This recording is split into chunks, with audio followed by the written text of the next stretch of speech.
and we are going to continue on, and you guys were just fixing to go up the second flight of stairs. Vay, do you remember what was going on there? Yeah, I know that my orchid would not let me go up past that point.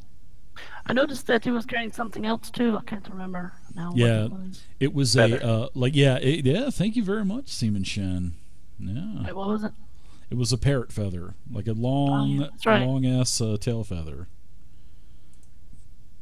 And I remember not seeing one of those for a while, or at all, actually. Yeah, and you were actually, everybody else was still down at the base of Oralunga, and in fact, I showed an image last week, and I'll show it again really quick for Nothray, because she was not here. She was not here. So there's the, pretty much this is what it looks like, except for it's almost covered in these thorny vines, and there's no entryway, of course. This is the only image that I could find. This is not an official, Tomb of Annihilation image. So, but there is, at the very top, there's a temple, but you guys had known that anyway because you ran into the crazy dude back in Port 9 Zaru, and he was saying seek the spirit, basically. And you can see that there is a door up there, and there is light coming from it, because as you guys are, you guys are in there's a heavy canopy in the jungle to where you're at, so you can see the light kind of flickering inside. You don't see anybody moving around, but yeah, there's vines. These small little creatures have these items. They ran right up, the vines parted. They figured it out. She ran up, and now on the second story, she's seen another one of these creatures part the vines again. That's holding in one hand the tulip, and in the other hand he's got a parrot feather. And I remember you guys were going around looking for these feathers, and in fact, I remember as you guys were exploring too, I remember distinctively telling you guys that there were these flowers and parrot feathers on the ground, and I don't ever remember hearing anybody, well, I pick one up. So it was just one of those things that I kind of nonchalantly put in there for you. So now you know what those parrot feathers and those tulips on the ground were for. They're to get up this ziggurat at Oralunga. So this small little humanoid, I mean, it's not very, very large, as you had seen on the image. Well, it's just kind of standing there on that second level. And Vay, you're on the first level, and everybody else is on the ground. Well, I shout back. Well, no, I'm going to walk back using my orchid, and let the others know that the second layer, I believe, requires this parrot feather. Yep. All those that we saw before. Yeah, you can, within a close proximity, Vay, you can find, without doing any kind of tracking or nature checks or anything like that, you can find a couple feathers lying on the ground. You would remember seeing them anyway, Hey, Vay, did you see any more of those flowers around? No. And out of character, last time Dave said there was only the one. I will say that you find a couple. We'll say that you guys found a couple. Okay, while we're here, I guess there's multiple layers. Any other odd things around you might want to pick up as well? I'm going to pick up those tulips that you mentioned, and also going to pick up some odd branches that I see lying around. Maybe some leaves. Maybe a large leaf that I see lying on the ground. I could pick that up also. Oh, and some rocks. Maybe some round rocks. Some mushrooms, some rocks, all kinds of good stuff. Here, why don't you take a spoon, too? Oh boy, here we go. Okay, well, I'm guessing that it's stuff in nature here. Yeah. I'm going to pass on this pen. Okay. So do you go back up, Vay? Because that small little, cute little creature is still with the Tyrannosaurus, the Triceratops mask. They had different masks. So he's just kind of sitting on the edge and kind of kicking his feet a little bit, and then he kind of waves to you.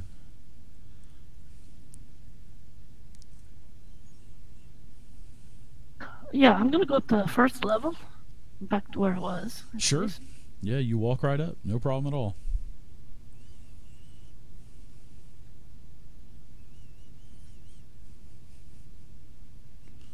So what do you do at the first? What do you do back up on the first tier? I'm gonna attempt to talk to the little guy. I'm gonna speak in Common and in Elvish.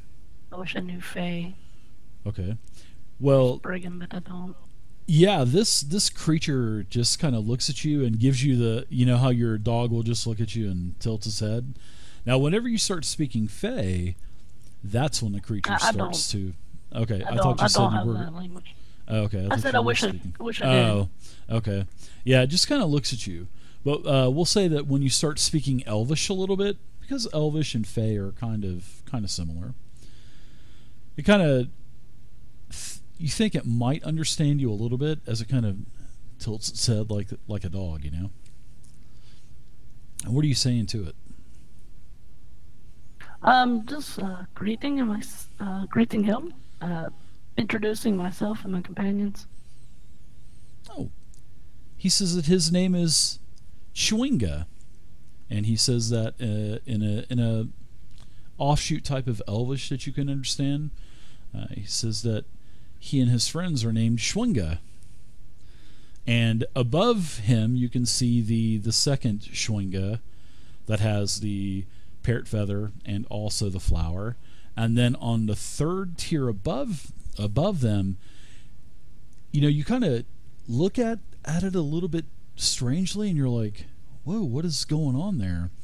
And there's another Chwinga that's looks like it's in the vines, but as you look, the vines are just moving, and it's not vines, it's actually tens of thousands of snakes that are all intertwined with one another, and it looks like it's just vines just kind of moving back and forth, but it's all snakes, and the snakes aren't attacking that Chwinga. Ask him and point to the snakes. What do I need to get past that?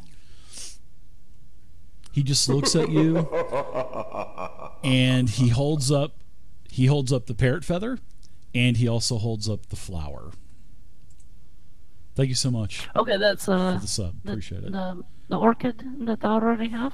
That is correct. Yep. Okay. That I hold is up mine correct. as well. I show him that I have mine. He claps. He gets excited, and then he, you know, motions for you to come up. And as you know, he stands up, and then he parts the vines as he moves up to the Chwinga on the second level, and then he sits right next to the Chwinga on the second level. Thank you for the sub. Okay, I Totally move up appreciate it. with him. I motion for a couple of others to come, and whoever also has the feather and the flower. Sure. And the Chwinga actually claps his hands. And as the I was kind of Chwinga... judging his reaction here. What's that? I wanted to judge his reaction with other people coming up. Well, yeah, as you guys, you know, as people start to move up, like I said, the Chwinga claps his hands. And as he claps his hands, Nothray, Omi, Shen, and Darg, all of you guys now magically have a parrot feather and also a flower in your hands. And then he just claps a little bit more, and there's two Chwingas still on the second level. Hey, what's up, Stig? Thanks so much. Let's go man, up for the there, bits. guys. I think they Totally might be feeling a appreciate little it. lonely. Yeah, they keep motioning. You know, and all three of these are motioning everyone to come up. Up we go. Yeah. Let's head up and join Vey. Okay. Does this smell like a trap to anyone else? You can give me. I'll tell you what. You can give me a. Let's see. I would say maybe give me an insight check. Okay. Or if anybody has sense danger, maybe sense danger anybody has, as a racial or class feature. And you guys can just do any open roles in the chat. If I need anything in the tower, I'll let you know. Probably stuff like picking locks and stealth and stuff like that. That's pretty much about the only thing. So what I will tell you is you guys move up to the second level. The vines part. You move up. Nobody gets pricked. No vine assassins come out and attack you again. And when you get up to the second level, the second tier, you can see all the snakes moving.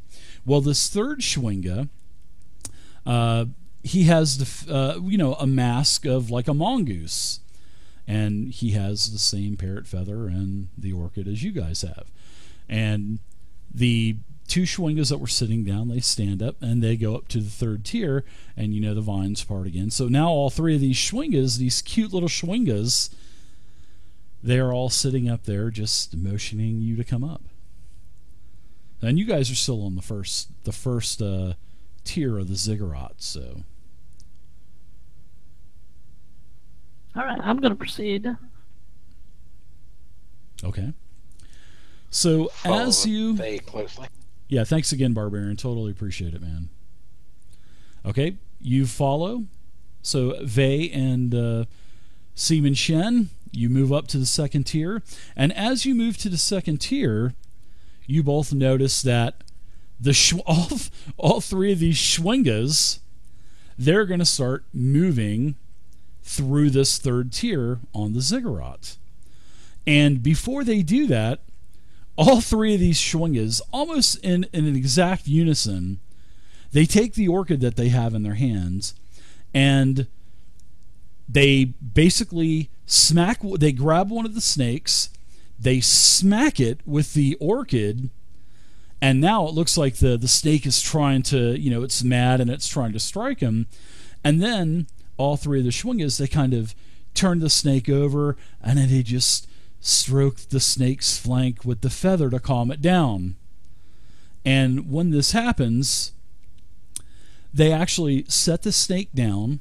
They all lie down basically head to head to the snake, and then the snake comes to, and something gross happens where the snake crawls through the mouth of the mask that they're wearing, and the snake disappears inside of the Schwinga. And then after a couple of seconds, the Schwinga then starts to slither up the steps, just like one of the tens of thousands of snakes that are on that third tier of the ziggurat. And it's not troubled by any of the other snakes. Pretty weird, huh? Hey guys, you're gonna like this. Sounds like a good job for Omi. A shiver goes down Omi's spine as he said, Brunhilde talked about something like this once. Omi, I miss you, Omi Barton. I love doing her voice. All right, everyone, come up to where we are so you can see what I'm about to do. Yeah, Okay. and everybody has the orchid. Everybody has a parrot feather. The Schwingas hooked you guys up, man. It was like the clapper. Remember the old clapper commercial from like the 80s and 90s where the old person wakes up out of a sleep and claps it and the light goes off and then they fall back asleep immediately? That's basically Yeah, what we happened. try to forget that. Yeah. Where's the beef too? That was a good one. So what are you guys all? I actually found all those on YouTube. So man, that was just the horrible commercials. Anyways, I digress. Back to the game. All right, I tell the others to watch what I'm about to do, and I'll repeat his steps. Sure. So you make your way up to the second tier, and the second tier going to the third tier. You grab one of those nasty poisonous snakes, and you can see the venom dripping off of its fangs as you smack it with the orchid a couple times. It's trying to bite you. You turn it over. You take the parrot feather, and you just stroke him gently. And then he goes to sleep. You set him down, and then I guess you get down on the ground as well. That's right, yeah. All right, sure. And then the snake, as you're kind of lying there, all of a sudden the snake goes into your mouth and you're like, ah, ah. And then all of a sudden, I'm going to need you to do a Constitution saving throw for me, as the snake has just totally gone all the way down your throat, and it feels like it's squirming around in your stomach. Oh, I'm ready to back some old party nights. Back in the old oh boy, never mind. The old ranger tracking school. That's it. The old bong parties and stuff. All right, so give me a Constitution saving throw, and good luck. Great roll. You have no problems at all. You feel a little gaggy at first, maybe a little. I would say maybe you feel a little nauseated from the poison, but you come right to and you're like, whoa, what is this? And then you're in this like nirvanic state, almost to where you can't even control yourself, and you're just literally slithering up as the snakes just leave you alone, and you're slithering up to the top of the temple, and now you're on the top, and then all of a sudden, blah, you throw the snake up, and it goes back in with the other snakes. Oh, wow. Yeah. So I'm gonna watch all this, and I'm just gonna kind of like give this odd look and be like, one of us needs to stay behind for rear guard, right? I volunteer for that job. I'll make sure something comes up behind us. I figure this is the point where I figure everyone takes a step back and Omi's still standing there. I was gonna say that, Omi. I'm thinking Yep. there's gonna be like Right. 4 people on the ground watching everybody's back, while Vay is probably gonna be the only one up there. I'm thinking we don't really need that much wisdom in Orlanga. They can keep the wisdom. So does I anybody shout else? back down. Sure. Why is it we're here anyway? Because I'm kind of like just join the party and just following everyone around. I don't even know why we're here. Anybody remember? You guys can access that from the message of the day. Remember? We were told to seek some wisdom here. Yeah. Eshik, an We're going acolyte. about this wrong.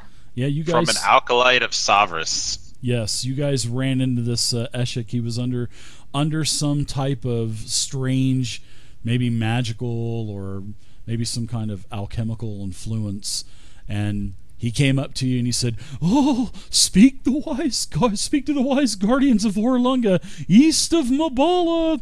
She can direct you to which you seek." And I remember this acolyte just He apparently had a collapsed in front vision of of you. us. Yeah, he had a vision of you going to the temple and speaking to the spirit, the guardian spirit of Orlanga. And you know that, the lore of this place was a Yuan-Ti civilization many, many years ago. So maybe the spirit may be Yuan-Ti. You do not know. Omi sighs and goes up and repeats what they did. All right. You do the same thing. You grab a snake. Thing's trying to bite you. You smack it a couple times with the orchid. You turn him over. You stroke his flanks. And he falls asleep like an alligator would do, And then you lay down, and the snake goes into your mouth. This is a really, really fat snake, too, by the way.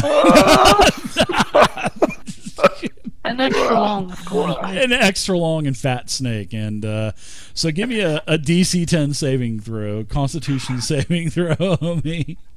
I think I I've had had to this do that. nightmare somewhere else before. Tail's still hanging out your mouth, Omi. Good old Brunhilde. All right. Oh, wow. Wow, the Constitution saving throws. You get a little gaggy, and after you're a little gaggy, you think you're feeling sick, and then all of a sudden you slither up the stairs as well. And all of you guys down there on the floor, you're watching this happen, and now Omi and Vay are standing at the top of the ziggurat of Orlanga. I somehow feel violated from that Vey. And the snake comes out, blah! And the snake comes out and rejoins all the other tens of thousands of snakes. I like, oh please, you have to live a little. And then as you look, you notice that the Schwingas are gone. they've just magically disappeared. They're all in the back laughing. Yeah, they are. I can't leave my buddy Omi up there by himself with Vay. So Gwyd, thanks so much for the bits, Gwyds. I got to follow suit. Well, maybe you guys should let Chen go last in case something bad happens. Everybody join that raffle, All right, too. feed me the snake. Top 10 gold finishers at the end of the cycle. Prizes going out.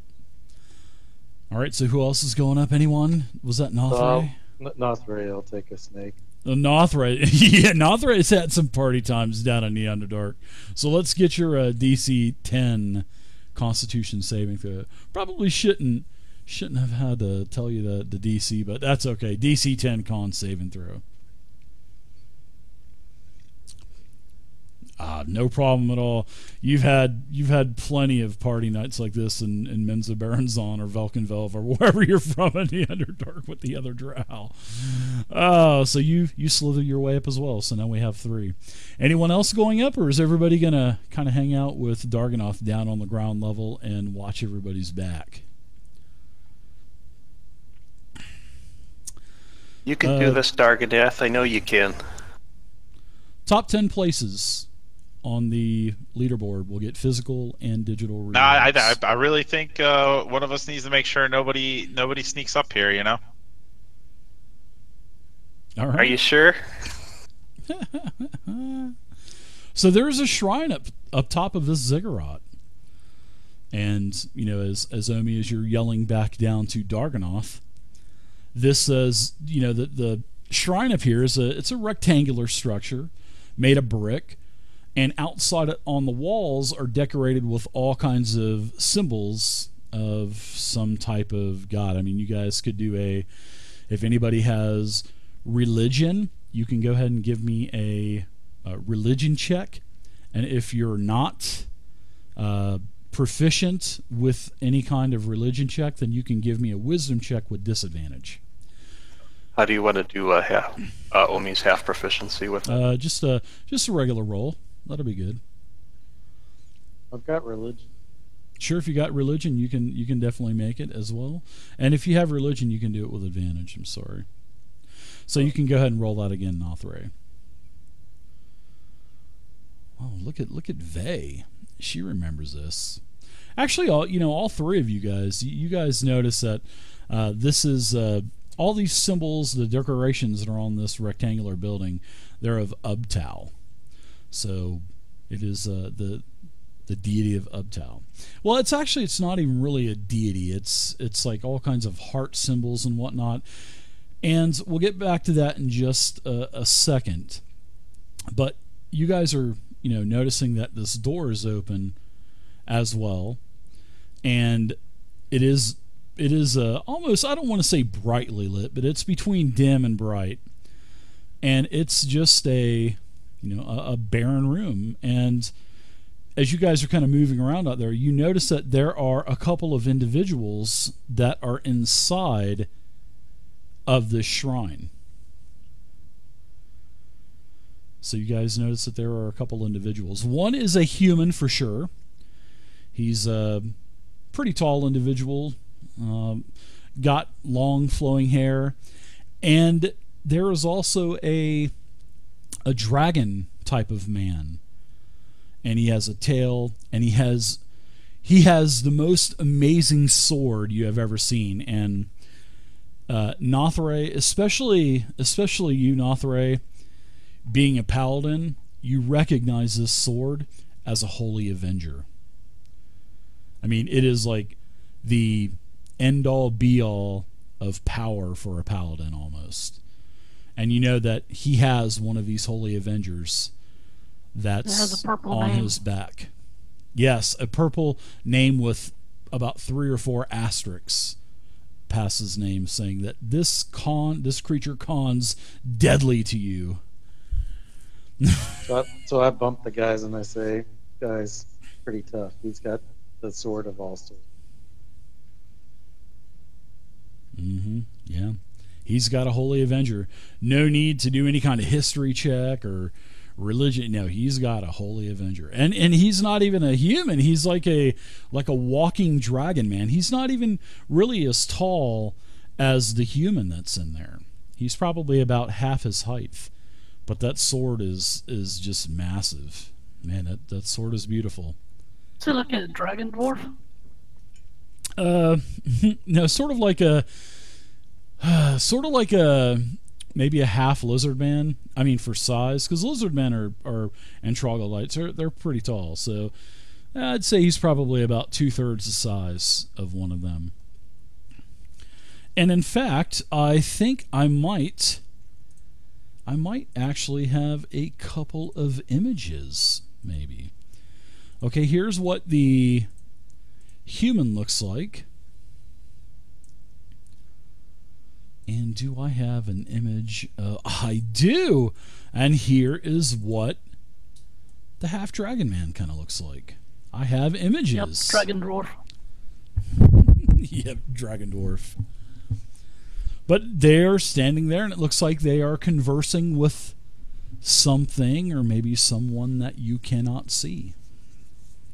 And their backs to us? Are they facing Yes, us? they do not notice that you're there. And they're kind of like half back. It's like you're looking in the door, and when you look into the door, they're facing to the right, on the right wall. And as you're looking in there, Vay, there are some hanging lamps that's where the light is coming from, because they are illuminating the room. And you can there's a very sweet exotic scent and smoke that's kind of swirling around in there, and you can see that there are hanging on the wall also these incense burners that are kind of swinging there, and then there's all kinds of cushions and reed mats that are covering the floor. There's all kinds of pots of beautiful blooming flowers, sort of like the ones that you're carrying.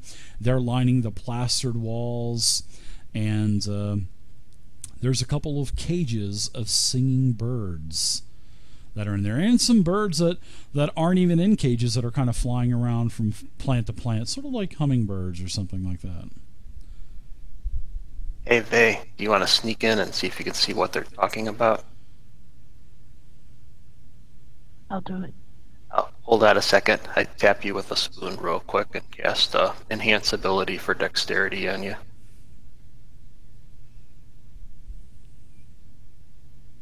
Okay, good luck, Vay. Good luck. I'm going down with the others now, Vay. I'm going to remain non-threatening. Sure. No And- weapons and- drawn or anything like that. Yeah, inconspicuous as well. I'm not going to sneak around or anything. I'm just going to try to be quietly walk up behind them. Sure. Okay. So when you walk in, all of a sudden, I mean, just as soon as you walk in, you feel this power just engulfs you, and it's sort of like stepping from one world into another world, sort of like in the Lord of the Rings, when every time that Frodo puts the ring on, he's in shadow, and he's got all of this, everything is distorted. Well, that happens for a couple of seconds as you walk in, and then after you come out of that phase or that plane, you're in this beautiful room that you can see, but where the cushions, a lot of the cushions are where this dragon man and this man is facing, you can now see that there is an immense snake with these beautiful iridescent scales, and it's sitting on this heap of cushions. And as you walk in, this thing rises up to probably about 6 or 7 feet tall. And this serpent creature, it starts to stare in your directions, and you just feel those serpent eyes piercing your skin. I mean, you're not taking any damage or anything like that. It's just really eerie. And the face of it resembles sort of remarkably, almost pure human-like. And then you see its long tongue come out, and it flicks around for a little bit. So you can definitely tell that this is some type of yuan-ti abomination or something like that. And as its eyes are following you, it speaks and it says, "I am Saja and Baza. What do you seek in this ancient place? Speak truly, for I hear your heart." And as it says that, the human and the dragon man is taken back. They were in some type of like maybe semi-trance-like state, and then they turn around and they notice you as well, and they both kind of nod your way. Oh, do they? Okay. Before I answer, what do these guys look like? The human and the dragon dwarf. They don't seem threatening, that's for sure. The human, he has a bow strung over his back. The dragon man, he has that beautiful sword that has this light, radiant type of glow to it. And your adventuring companion Nothra said that was the end all be all for the swords of my type of skill, and he said that it was a holy avenger. But you've never encountered these two people before, and they do acknowledge that you were there. In fact, so does the serpent, the Yuan-Ti, introduces herself as Saja and Baza. Okay. Well, I think to myself, I'm glad I asked why we were here. Mm-hmm. And I speak up and I say, I guess she's speaking common. Yes, she is speaking common. Okay, A I'll very respond. raspberry and slithery type of common, yes. Said, we, and I say we speak wisdom. And behind my back, I'm motioning for the others to come back. Come on. Oh, Yes. come on in. Yeah, so the dragon man and the human, they kind of step aside, and the Yuan-Ti Saja says, "Yes, I have seen you in my visions coming here, so I have been expecting you. Please, come in and you may join us. Lots are happening here on the island of Chult." What is happening on the island? This death curse is all around us, and it has actually affected two traveling companions here. They are trying to figure out how to end this death curse. But there are many things that have been happening as well, and some of my visions are distorted, especially as of late. Oh yeah, these and hopefully they're here now. And these guys were also looking for that kind of information. Yes, And I kind of step to the side and usher the others up. yeah, so you basically, do you walk back out? No, I just kind of stand to the side. I want, I guess, Omi to be speaking here. I think he knows more about what's going on. Yes, the Yuan-Ti does say, "You travel alone, female?" No, I travel with these. I'm here to help their cause and rid the island of this curse, as you mentioned. Yes, there are several variables involved, and these two travelers here, they are going to try to take care of one of these variables, which was an old, I guess you could say, companion or colleague of mine. And, these two individuals here, they turn as the Yuan-Ti kind of backs down a little bit and kind of coils up down to about maybe 3 or 4 feet tall. And the human, he introduces himself as Artus, and he gets down on one knee and he says, "My lady, my name is Artus Cimber." And and he says, he looks over towards his companion and he goes, "This is my weary half-dragon companion. His name is Dragonbait." and yeah, and Dragonbait just kind of nods, and he says, "The pleasure is mine, my lady." Okay. First question. Yes. What are you? I as I let me look up on my character sheet really quick for my raise. Okay. He's a half dragon basically. All right. Well, I don't. Guess He's like a want to know how that happened, Sauriel. but Yeah, like a Sauriel, something like that. Like a walking dragon man. okay. I'm sure you get this a lot, but I just thought it was kind of odd. Oh, you talking about my name, Dragonbait? Oh, yes. I've been jested we'll go many with that. times. Yes, I've been jested. My senses tell me that someone in your companionship is named Dragonbait as well. It just kind of worked out that way. No, but seriously. I'm sure I would have known that. I did not change, actually, out of character. I didn't change Dragonbait's name at all. Dragonbait is Dragonbait. Is that seriously his name? Seriously, that is his name, and and I've actually got his Tomb of Annihilation miniature as well. No, I have his miniature. Yep. What are the chances? That's I know.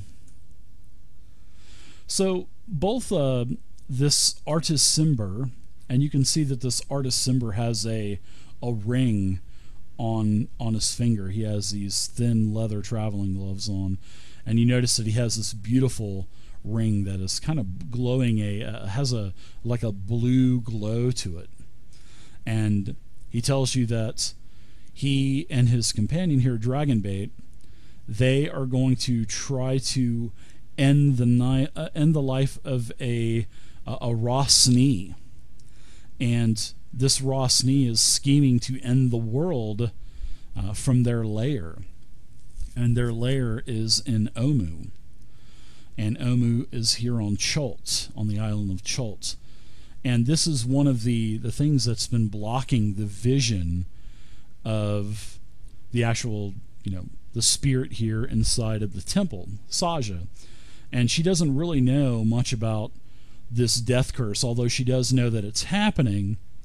And as you guys, as you kind of talk about this, and you're trying to end this death curse, she says, yes, a lot of the answers that you were going to seek lies in Omu. And that's where, Dragonbait and Artus Cimber are heading to. And Artus Cimber says, you are more than welcome to join us if you want to help us end this death curse, because we are getting weaker and weaker by the day. Oh, so like a group quest. We could group up, share the XP. Oh, yes, split the treasure? Absolutely. But if anything happens to my friend here, Dragonbait, I'm going to claim his sword.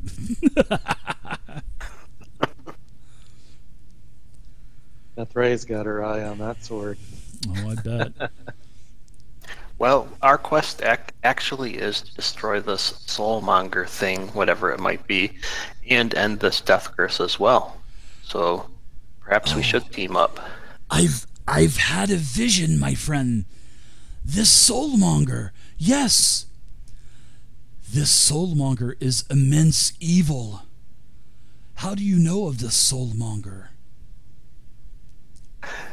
Well, we have a patron who asked us to help her, who had been resurrected prior to this death curse, and she seems to be wasting away, I guess you could say, for lack of a better description, and asked us to seek out the soulmonger and end the death curse before she reaches her final end. Yeah, and and as you're saying that, both Dragonbait and Artus, they are nodding their head and they say, we are suffering from this same curse, because in our heavy adventuring days many years ago, we have both been slain, and it seems that anyone that has been affected by any type of resurrection type of magic are the ones that are affected. So, with this death curse, Artus Cimber tells you this. He thinks that this death curse was put into motion to get rid of all of the heroes, because somebody wants to take over. And, you can take, hey, can't you take over easy if you have no more heroes left? And you have just a bunch of miners and, tavern workers and barmaids, and I mean, wouldn't it be easy to take over the world, he says. So he thinks that something has, and as he's talking, all of a sudden the Yuan-Ti, Saja, she starts to go into these convulsions, and the eyes are rolling in the back of her head, and she's just kind of like going into convulsions, coiled up there. And then he says, yes, so that's what I think. So yes, the Yuan-Ti now is in convulsions, and she starts saying, yes, the Soulmonger, I can see the Soulmonger. What am I seeing? A spoon? What am I seeing here? This a spoon is the warmonger, is the soulmonger. It has been imbued with this power from the depths of the elemental chaos, and this spoon was brought here from the mainland to start the curse.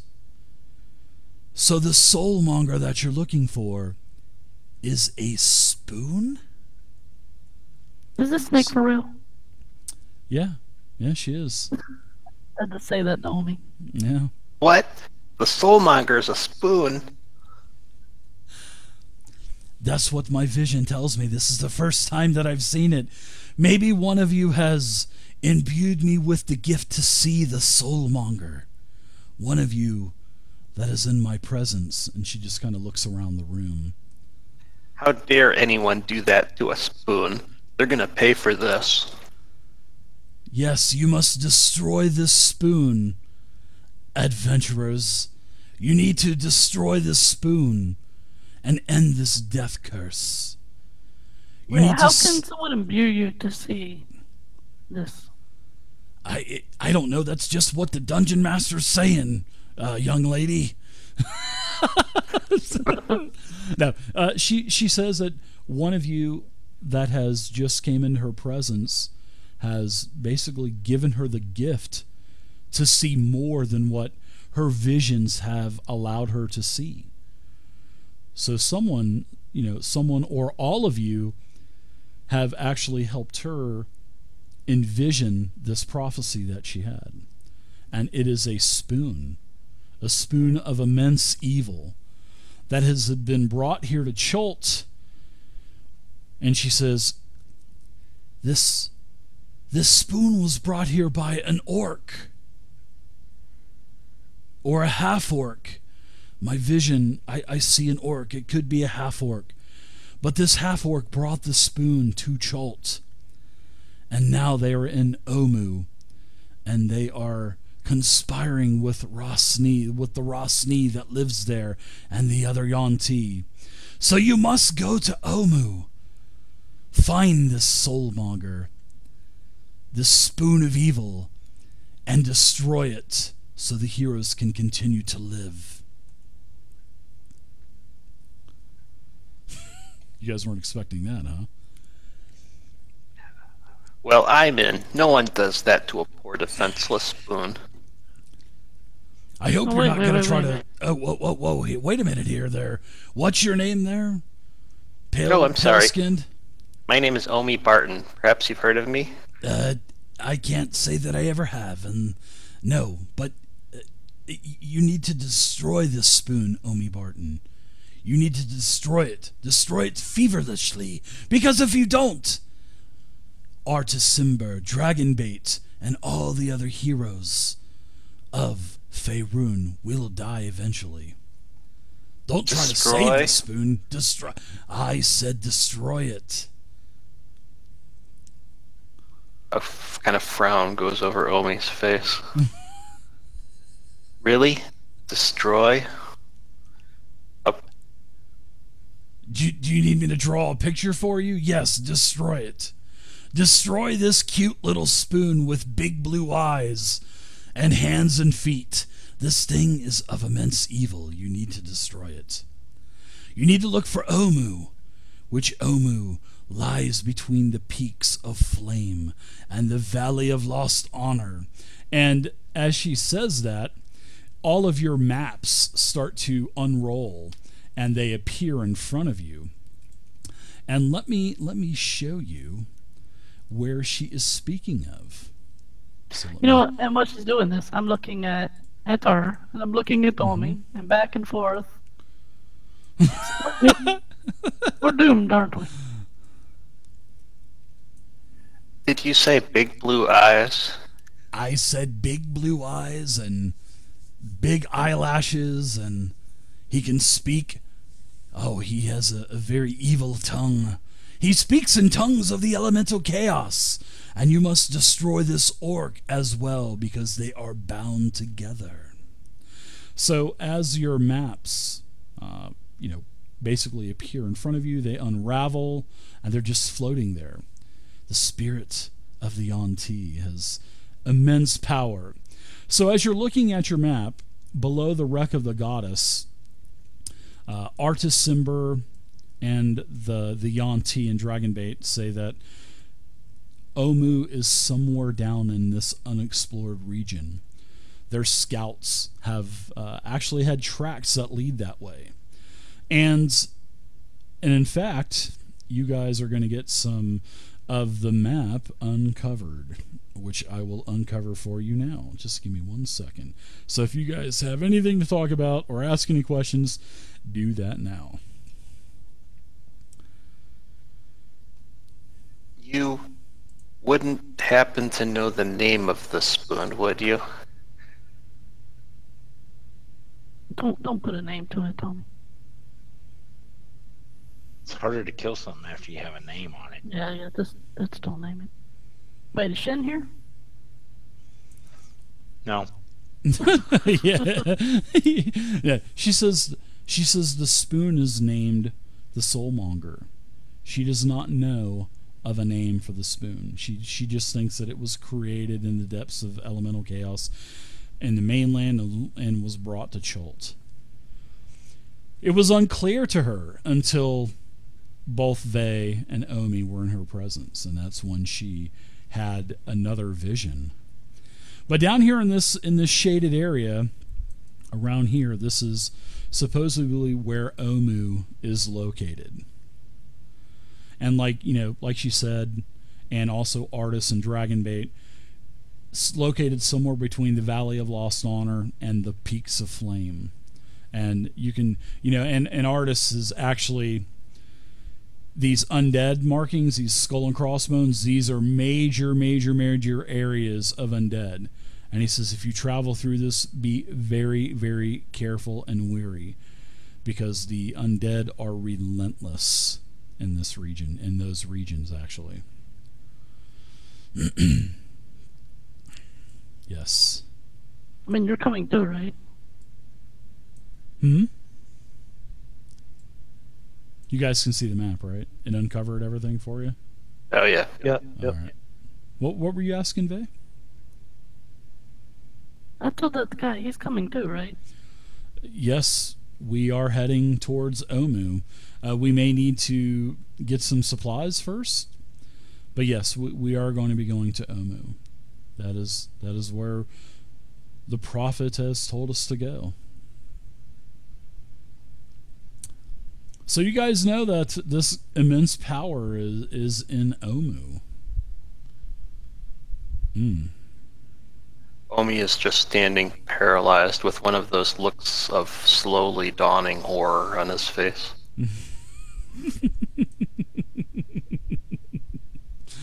Oh, I know you would.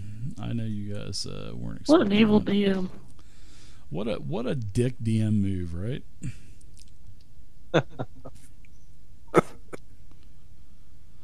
And there's one other thing that that Artus Cimber.